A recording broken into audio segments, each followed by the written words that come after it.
አሰላሙ አለይኩም ወራህመቱላሂ ወበረካቱ። እንዴት ሀያል ተከታታዮች እንዴት ናችሁ? አላህ አልሐምዱሊላህ። ማቻ ተጠው ያውቃሉ?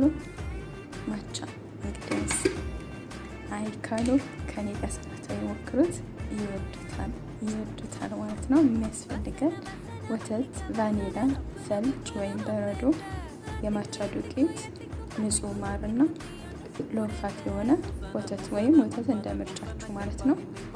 እና አንድ ሙዜን እዚህ ላይ አድርጌያለሁ። አሁን ደግሞ ግማሽ የሻይ ማንኪያ ቫኒላ ጨምራለሁ። ይሄንን ያክል ቫኒላ፣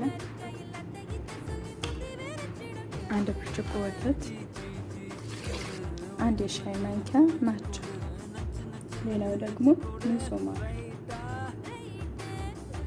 አሁን ደግሞ እንፈጨዋለን። በረዶ ኮፕ ላይ አድርገን እንቀደዋለን።